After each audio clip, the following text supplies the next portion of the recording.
أعوذ بالله من الشيطان الرجيم بسم الله الرحمن الرحيم إن الله وملائكته يصلون على النبي يا أيها الذين آمنوا صلوا عليه وسلموا تسليما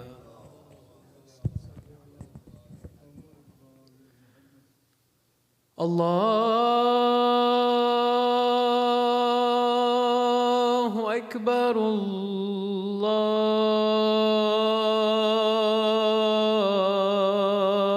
الله أكبر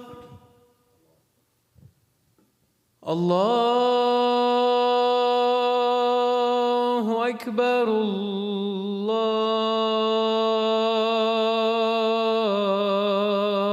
الله أكبر أشهد أن لا إله إلا الله أشهد أن لا إله إلا الله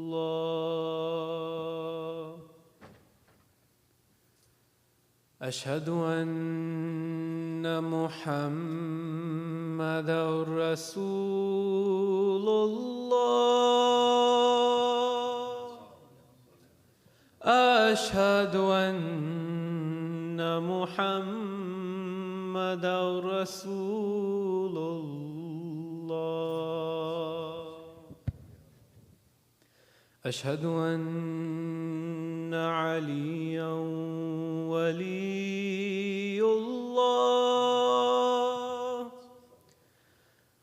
أشهد أن عليًا ولي الله حي على الصلاة حي على الصلاة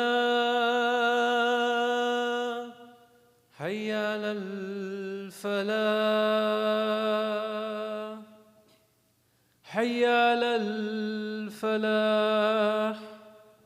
حي على خير العمل حي على خير العمل الله أكبر الله أكبر لا إله إلا الله لا إله إلا الله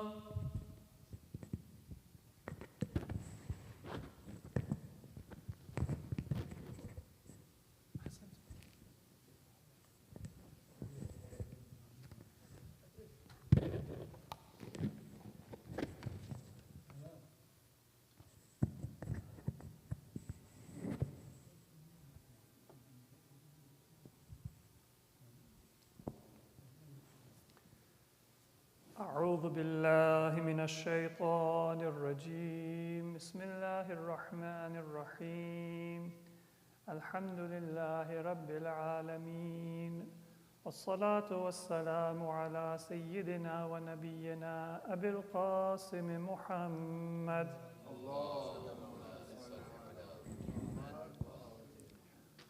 وعلى أهل بيته الطيبين الطاهرين ولعنة الله على أعدائهم إلى قيام يوم الدين رب اشرح لي صدري ويسر لي أمري واحلل عقدة من لساني يفقه قولي أما بعد السلام عليكم ورحمة الله وبركاته.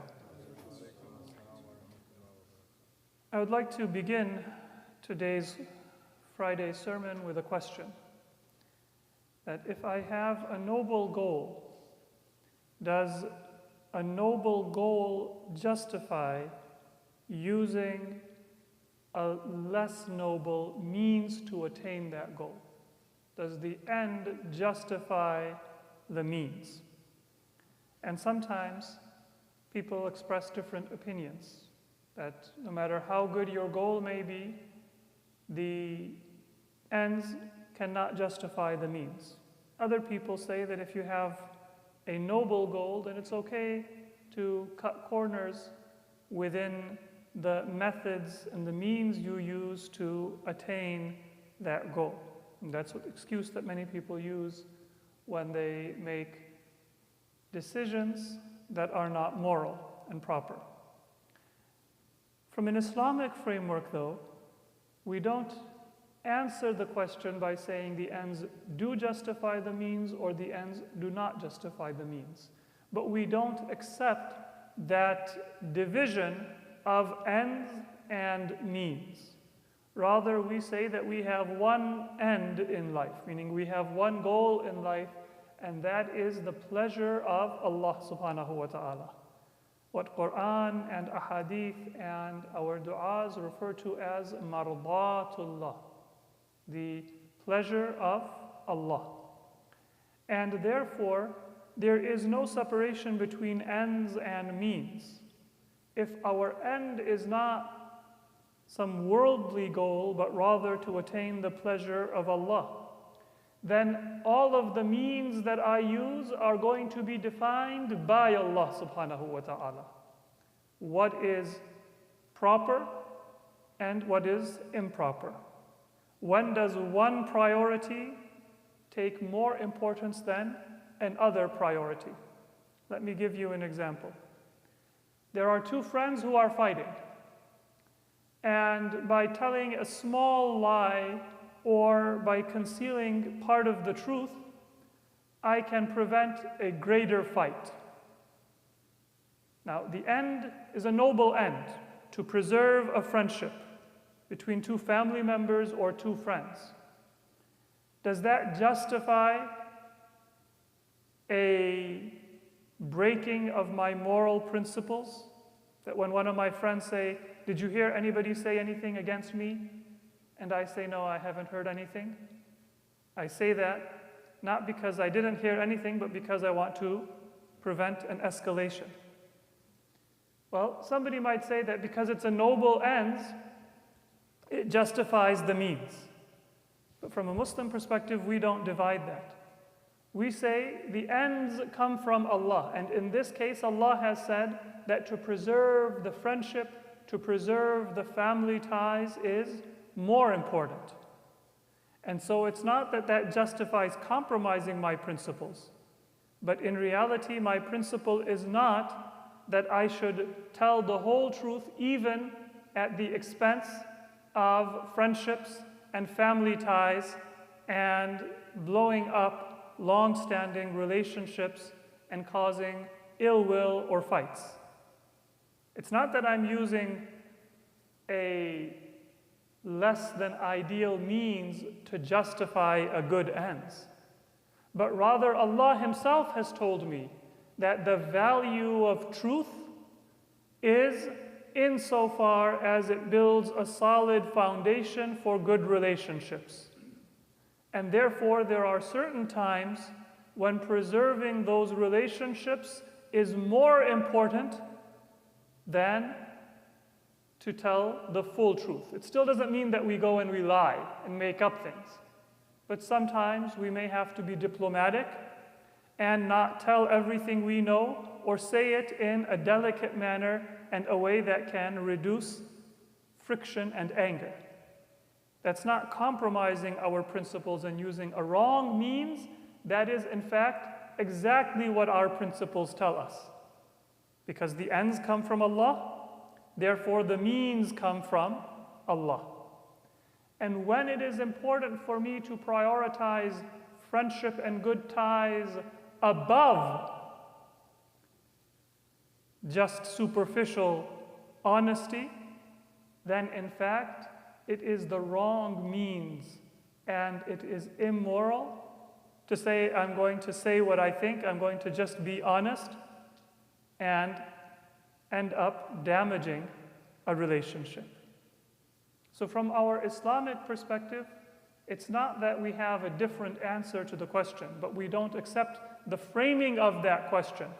Our ends are to achieve the pleasure of Allah subhanahu wa ta'ala, and all of our means, they come from Allah and from the guidance He has given us through our intellect and our human nature and the teachings of Quran and Sunnah and the practice of the Prophet and Ahlul Bayt alayhimus salatu wassalam. Salawat ala Muhammad wa alayhi. The ends and the means, because they both come from Allah and they end up in Allah, there is no conflict and fight among them. And this applies to what we have been discussing in the last few khutbahs, which is our financial and material obligation to support ourselves. One of the most important principles that we have in Islam is that whatever we earn should be from a halal means. It should be earned in accordance with the commandment and the teachings of Allah subhanahu wa ta'ala and our religion. The priority in Islam is always to seek what is pure and what is blessed. Because according to a hadith, our rizq, our livelihood, it's decreed by Allah subhanahu wa ta'ala. That doesn't mean we don't have to work. You have to work, but it's decreed according to what is permissible.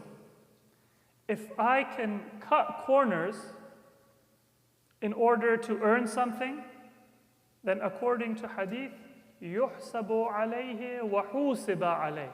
That person, first of all, will have that extra earning cut from the livelihood that was decreed for them through halal means. So let's say I can earn an extra $100 by cutting corners. I haven't earned $100 extra because the rizq that Allah had decreed for me through halal means will be decreased by $100. Maybe my income from other sources will go down. Maybe my income won't go down, but my expenses will go up, and something will be wasted or stolen or destroyed, and there will be some other harm. Maybe the barakah will be lost. Sometimes we've experienced that in our life, that we treat ourselves to something special and we think we're going to enjoy, say, a certain meal, and just before I take the first bite, I hear some very bad news about my personal life, about my family, about my business, and that wonderful meal, it goes to waste. I still might eat it, but I can't enjoy a single bite, a single flavor. So sometimes our income may go down, sometimes our expenses may go up, sometimes something may be lost, stolen, or destroyed. Sometimes we may have everything, but the barakah and the blessing and the enjoyment of it will be taken away. So first, يُحْسَبُ عَلَيْهِ, that person will be held to account and their rizq will go down. So the balance will stay the same. You didn't get ahead, but you're actually behind. Why? Because وَحُوسِبَ عَلَيْهِ, you will also have to be held to account. So in other words, if I earn through halal means, I get what Allah subhanahu wa ta'ala has decreed for me. And I don't have anything to answer for or be punished for. If I try to get ahead through haram means, then what happens? First of all, I don't get ahead because it's cut from what Allah was going to give me anyway through halal means. And then I also have to answer for the fact that I disobeyed Allah, I didn't benefit, and now I have to be answerable and I may be punished for the sin and the transgression. So in our Islamic principle, the means and the end, they are the same. They are to seek the pleasure of Allah and to do everything in our life, all our decisions, and in particular how we earn our livelihood according to the commandments and the teachings of our Creator and our Sustainer, our Khaliq and our Raziq, Allah subhanahu wa ta'ala. Salawat ala Muhammad wa alayhi Muhammad. Now, there are certain ways to ensure that our earnings are halal, and not only halal, but tayyib, which is wholesome. and pure and blessed. According to one hadith of Prophet Muhammad sallallahu alaihi wasallam, he says, "Arba'un man kunna fih faqad taba maksabuh." There are 4 attributes that if we have these attributes, our earnings are halal. Now, not all of us are in business or commerce, and our trade may not be buying and selling. Some of us, we provide a service. But just like with a physical product, even with a service, these same principles apply.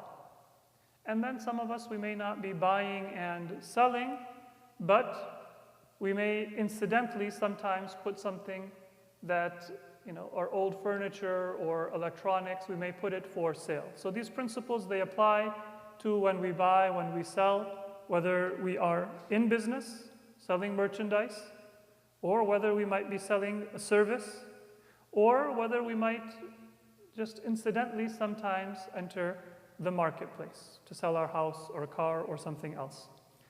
The Prophet gives 4 attributes. إِذَا اشْتَرَى لَمْ يَعِبْ. When you want to buy, you don't look for faults.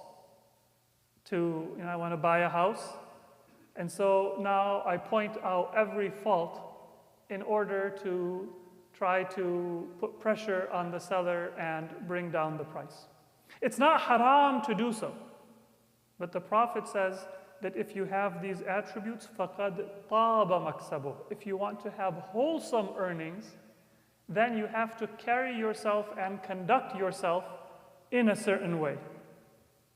To be wholesome is one step above just to be the minimum legal standard and to be halal.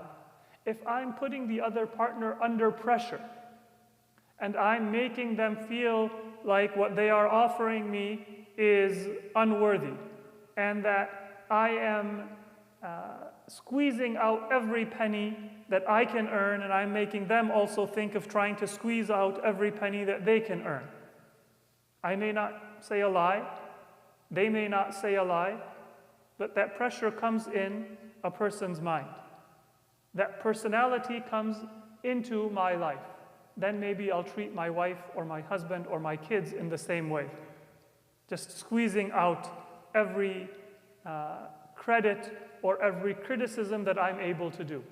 Maybe the other person will be stressed, and then they will take out their frustration and their anger on their family or on their coworkers. It's not a good environment to create. It takes away the wholesomeness of our lives and our livelihood. It might not be haram, but it is not tayyib.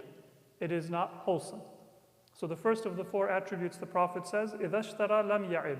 Whenever you are buying something, you're buying somebody's services, don't put them down and say, this is one fault, that's one fault. You're buying a product, don't find fault with it. You can say, this is what you are willing to offer, and that transaction will have wholesomeness. وَإِذَا بَاعَ لَمْ يَحْمَدْ. When you are selling something, then don't praise your own goods, toot your own horn, exaggerate. Sometimes people spend more energy in the marketing, and then they cut corners and falsify and praise things that maybe are not worthy of that level of praise. And that's how they earn their livelihood. Describe, be fair, be honest, and you will have more barakah in your earnings, even if you don't squeeze out that last penny of profit. But you will be a better person. You will leave the other part of the party to the transaction a better person, and society will be healthier and more wholesome, even if we're not maximizing our profit. وَلَمْ يُدَلِّسْ. And don't falsify. Place the lighting and the picture and the description such that you are falsifying what it is that you are entering into a transaction for. وَفِيمَا بَيْنَ ذَلِكَ لَا يَحْلِفْ. And then during the transaction, don't swear by Allah. This is something that people used to do. I swear by God, Wallah. just to kind of bring emphasis. It was the practice of our imams not to swear by Allah even when they were in a position to get what was rightfully theirs. And if they refused to swear, they would be deprived of their right. And once our fourth Imam, Imam Zainul Abidin alayhi salatu wassalam, was involved in a dispute with another person, and the Imam was right. And the judge said that, Ya Ali ibn al-Husayn, if you just swear, then I will give you your right. And Imam said that if getting what is my right depends on me taking the name of Allah, then I'm not going to do it. The other person can keep what is rightfully mine. And our Imams were asked about that. They said the honor of Allah is so great that I fear using Allah for my purpose. When I'm right, some of us, we are sometimes careless and we say, Wallah, just to emphasize our point, even without thinking, am I being fully honest or not? But even when I am fully honest and when I am fully right, and even when somebody is going to deprive me of what is mine because I'm not going to take the name of Allah, the practice of Ahlul Bayt is still don't take the name of Allah. Because keep it sacred, keep it honored. Don't bring it down to the level of resolving our petty disputes. I will take the name of Allah when it's truly the right, justified thing to do. But then somebody else might hear me and they might use the name of Allah falsely. And that then brings down the honor and the sanctity of the name of Allah. In another hadith of Prophet Muhammad Mustafa sallallahu alayhi wa alihi, he says that if a person seeks to earn money through haram means, then sometimes people have this mentality that, well, if I do a good deed, it makes it okay. In the Catholic Church, they had indulgences. Commit a sin, you pay a certain amount in the way of God, in charity or to the church, and then God will forgive you. And some of us, we think of our own lives in that same way. Well, I'll donate to the masjid. Well, that's important and that's good.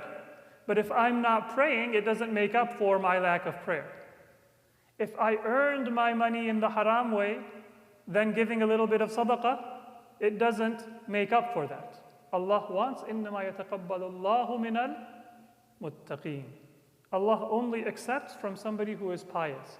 Do what is right, do my prayers, do my fasting, and then do those good deeds as a means of gratitude to Allah. Not as a way of mentally justifying all my arrogance and all my evil and all my sins and all my haram earnings by making myself feel good, that, well, I give charity. Well, I help out my family. Well, I donate to community institutions. Our Prophet said, وَمَنْ اكْتَسَبَ مَالًا حَرَامًا, if a person earns money through haram sources, لَمْ يَقْبَلِ اللَّهُ مِنْهُ صَدَقَةً وَلَا عِتْقًا وَلَا حَجًّا وَلَا اعْتِمَارًا. Allah will not accept from that person any charity that they may give, or if they free a slave, which was a considerable expense to buy the freedom of somebody who was enslaved and maybe being treated unjustly by their master, or Hajj. Hajj was a considerable expense, or Umrah, which is an expense and a risk of a person's health and taking out of a person's time. Allah will not accept it, because Allah only accepts minal muttaqeen, from those people who are pious and those people who are seeking to obey Allah subhanahu wa ta'ala. Another beautiful hadith we have is narrated from our fourth Imam, Imam Zainul Abidin alayhi salatu wassalam. And this hadith, I find it especially beautiful because it reminds us to be humble. You know, many of us, especially those of us who are blessed by Allah subhanahu wa ta'ala, we think that we are better than those people who are poor or maybe are beggars in the street. Because I earn my livelihood. I am an asset to society. Sometimes people say things like that, productive members of society. And then they think those who are poor or those who are getting assistance because they are not able to work from family members or from the government, they are non-productive members of society. Now yes, if I am able to work and I choose not to, then that is a sin and a failing on my part. But there are people who are really not able to because of their health reasons, because of their age, because of so many other causes. And we should never be arrogant. And look at how beautifully our fourth Imam, Imam Zainul Abidin alayhi salatu wassalam, conveyed that message. One day the Imam, he went out in the morning and he went to earn his livelihood. So he was working. And back then in Arabian society, normally people who were at the head of society, the respected people, they didn't used to go and work in the marketplace themselves. They had servants, they had employees, they had others who would take care of those affairs. Imam Zain al-Abidin was at the height of honor in society. And especially after Karbala, Abdul Malik and the caliphs, they said, don't say anything that would bring dishonor to Imam Zain al-Abidin and Ahlul Bayt. We saw what happened to the children of Abu Sufyan when they were oppressive to Ahlul Bayt. So superficially, even the highest level of the government, it would hold the honor of Imam Zain al-Abidin. It's another story that they would oppress Ahlul Bayt and our Imam in other ways. But that was the honor of Imam Zain al-Abidin, the most honorable and prestigious person in all of Medina. And thank you. Sallallahu Muhammad wa ali Muhammad.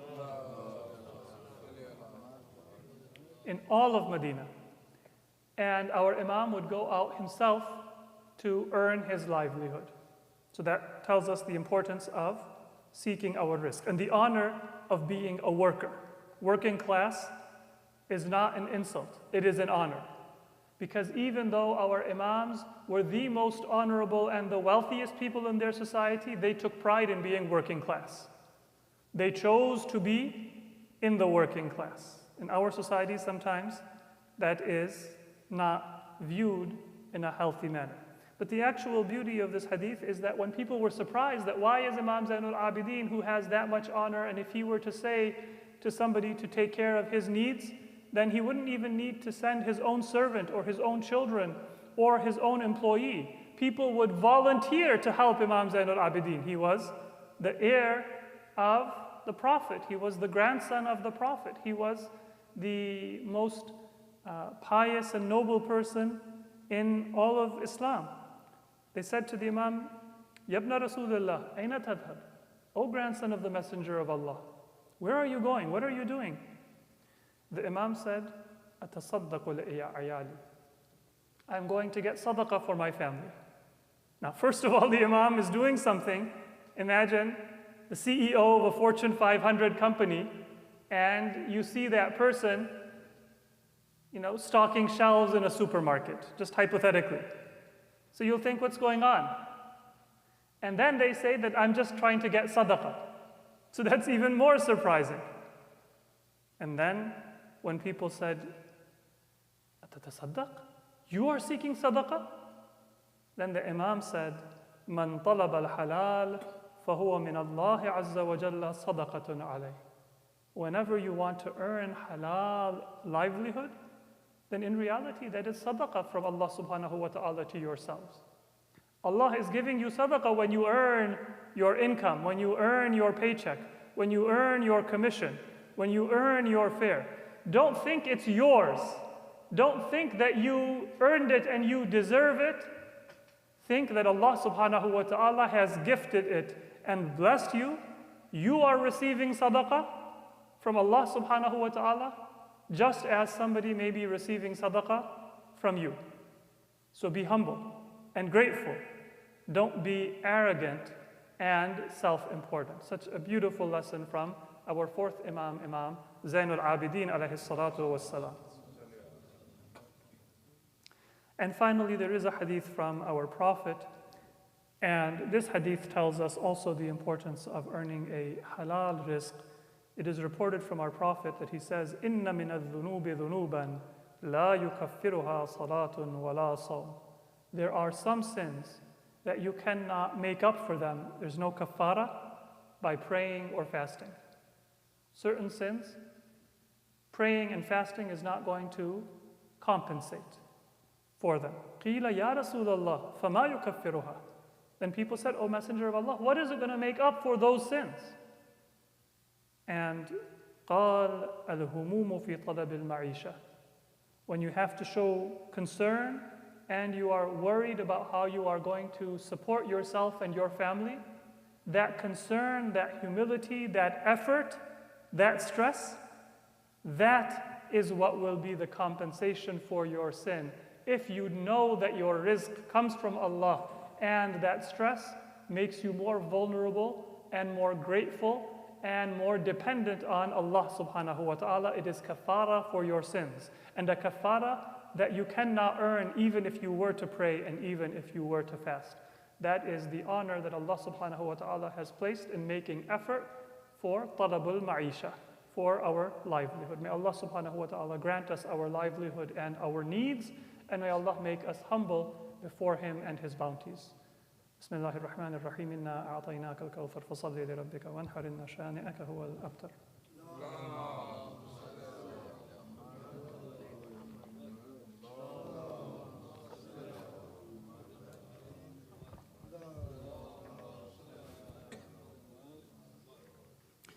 بسم الله الرحمن الرحيم الحمد لله رب العالمين والصلاة والسلام على سيدنا ونبينا أبي القاسم محمد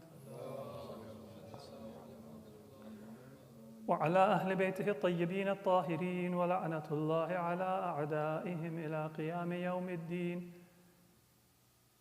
السلام على علي أمير المؤمنين وعلى فاطمة الزهراء وعلى الحسن والحسين وعلي بن الحسين ومحمد بن علي وجعفر بن محمد وموسى بن جعفر وعلي بن موسى ومحمد بن علي وعلي بن محمد والحسن بن علي والحجة بن الحسن القائم المهدي صلوات الله عليهم أجمعين. صلوات. I seek forgiveness from Allah for myself and for all of us present, and I ask Allah for His bounties and His mercy for all of us and for all mu'mineen. Just one hadith which is narrated from Prophet Muhammad sallallahu alayhi wa alihi, narrated in Sunni and Shi'i sources, and it is a reminder for us when we talk about our sustenance.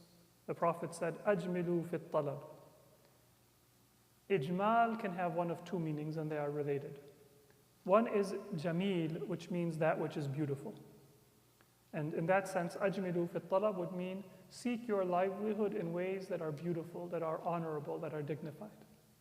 The other meaning of ijmal is not to do things with a very fine-tooth comb. You say something is mujmal, bring it together, as opposed to mufassal and all divided and separated. So in this sense, ajmilu fit talab would mean seek your livelihood in a general way, but don't be too overly concerned about one thing and then another, fine-tooth comb. All your concerns are about your livelihood. And those two are related, because beautiful and dignified earnings are those that we give it its proper due, we do it in the right way, and then we keep it in its place, and we don't forget our family, and we don't forget our health, and we don't forget our worship, and we don't forget the other things that are important in our life. So the Prophet says, "Ajmilu fit talab." Do a beautiful and a dignified way of seeking your livelihood. وَلَا يَحْمِلْ أَحَدَكُمْ اسْتِبْطَاءُ شَيْءٍ مِّنَ الرِّزْقِ أَن يَطْلُبَهُ بِغَيْرِ حِلِّهِ. If sometimes you feel like you haven't been able to earn enough, then the fact that Allah has not yet given you your sufficient rizq, don't let that pull you towards doing something haram. فَإِنَّهُ لَا يُدْرَكْ مَا عِنْدَ اللَّهِ إِلَّا بِطَاعَتِهِ. You cannot attain what comes from Allah except by obeying Allah. the only way to that end is through the means that Allah Himself has taught us. فَلَا يُدْرَكُ مَا عِنْدَ اللَّهِ إِلَّا بِطَاعَتِهِ. You don't get to Allah except through Allah and by obeying Allah. May Allah grant all of us the honor and the tawfiq to obey Him and to follow His commandments and to attain His pleasure and His reward in the hereafter in the company of Muhammad wa ali Muhammad. Bismillahir Rahmanir Rahim. إن الله يأمر بالعدل والإحسان وإيتاء ذي القربى وينهى عن الفحشاء والمنكر والبغي يعظكم لعلكم تذكرون. صلوات على محمد.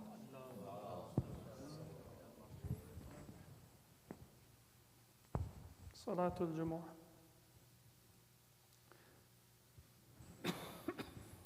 الله أكبر الله أكبر. أشهد أن لا إله إلا الله. أشهد أن لا إله إلا الله. أشهد أن محمدا رسول الله صلى الله عليه وسلم. أشهد أن محمدا رسول الله صلى الله عليه وسلم. أشهد أن عليا ولي الله. حي على الصلاة حي على الصلاة حي على الفلاح حي على الفلاح حي على خير العمل حي على خير العمل. قد قامت الصلاة قد قامت الصلاة. الله أكبر الله أكبر. لا إله إلا الله. الله أكبر. بسم الله الرحمن الرحيم. الحمد لله رب العالمين الرحمن الرحيم مالك يوم الدين. إياك نعبد وإياك نستعين. اهدنا الصراط المستقيم صراط الذين أنعمت عليهم غير المغضوب عليهم ولا الضالين.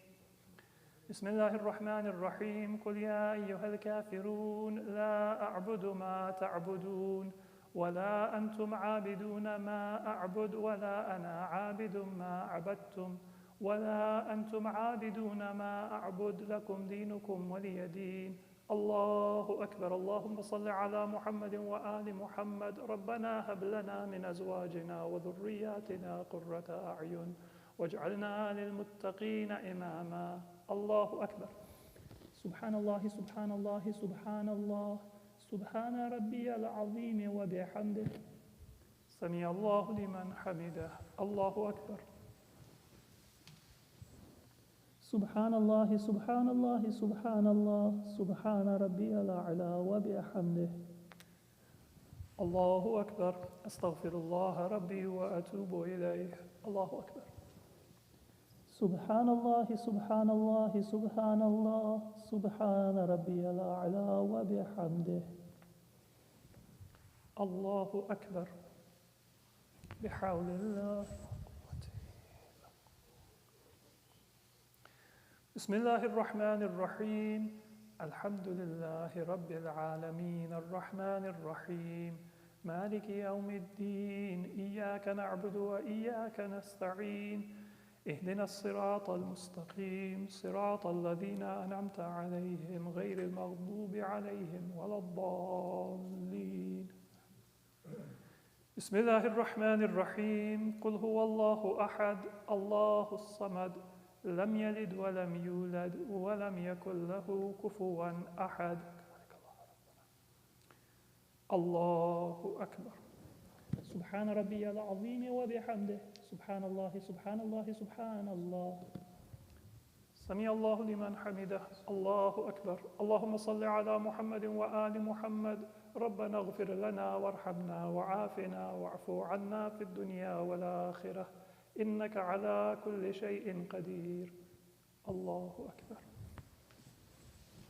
سبحان ربي الأعلى وبحمده. سبحان الله سبحان الله سبحان الله. الله أكبر. أستغفر الله ربي وأتوب إليه. الله أكبر. سبحان ربي الأعلى وبحمده. سبحان الله سبحان الله سبحان الله.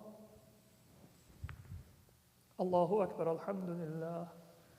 أشهد أن لا إله إلا الله وحده لا شريك له وأشهد أن محمدا عبده ورسوله. اللهم صل على محمد وآل محمد. السلام عليك أيها النبي ورحمة الله وبركاته. السلام علينا وعلى عباد الله الصالحين. السلام عليكم ورحمة الله وبركاته.